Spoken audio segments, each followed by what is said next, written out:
7h50 sur Europe 1, c'est l'heure de l'édito politique de Nicolas Bétou de l'Opinion. Bonjour Nicolas. Bonjour Lionel. Le gouvernement a donc décidé d'accélérer l'adoption du projet de passe vaccinal. Ce sera fait lundi prochain.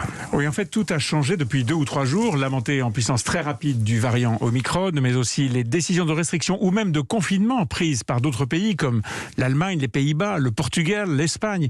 Tout poussait notre gouvernement à réagir pour ne pas être pris en défaut de sous-évaluation des risques. Songez que mercredi dernier, c'était il y a donc une semaine seulement, c'était hier, Emmanuel Macron déclarait lors de sa grande émission sur TF1 « Nous sommes sans doute à un pic ».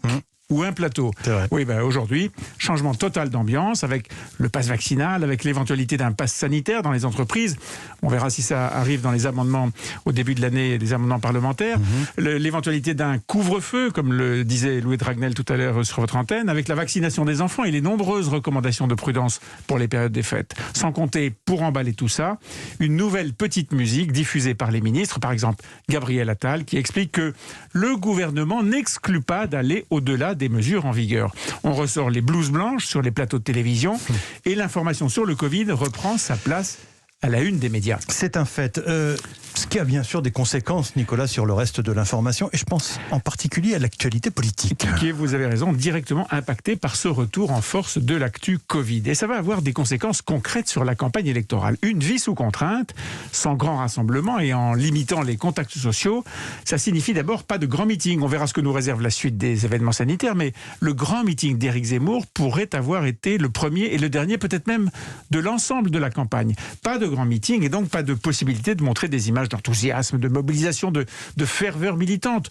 On prête souvent trop de vertu aux meetings, mais ils sont malgré tout un bon capteur de la dynamique d'une campagne. Cette fois, on risque de devoir s'en passer. Même difficulté avec le porte-à-porte, pas très geste barrière bien sûr, ou avec la distribution de tracts sur les marchés, tout ça va peser lourd sur l'organisation des campagnes électorales. Et est-ce que sur le fond, ça peut en changer le sens ? Absolument, oui. Une campagne électorale, et c'est en partie pour cette raison qu'elle est toujours imprévisible, une campagne à la fois impose son actualité et se nourrit des sujets de l'actualité. C'est une sorte de dialogue permanent. Bon, l'automne et toute la pré-campagne ont été dominés par les sujets d'immigration et de sécurité. Il est possible avec le Covid que le sanitaire, la santé, le social reprennent le devant de la scène.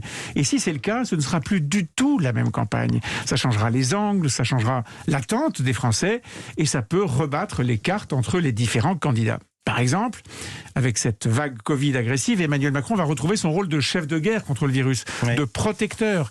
Un rôle que les Français lui reconnaissent d'avoir plutôt bien tenu, après bien sûr le ratage des débuts, mais c'est lui qui a le carnet de chèques, c'est lui qui peut conserver le plus longtemps possible ses habits de président de la République. Plus besoin pour lui, vous connaissez le débat, se déclarer tôt ou se déclarer tard, plus besoin pour lui de se déclarer trop tôt candidat. Mais alors, quelles conséquences pour les autres concurrents sur la ligne de départ ? Ils subiront les mêmes contraintes sur le déroulé de leur campagne. Ils mettront sûrement eux aussi l'accent sur le social, le sanitaire, l'hôpital et sur la survie de l'économie.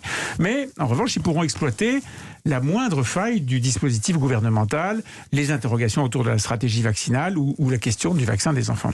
Autant de choses trappes donc pour le pouvoir. Et puis, parmi les politiques qui sont en tout cas prédéclarés sur cette campagne électorale, il y a ceux qui sont d'ores et déjà les grands perdants de cette affaire.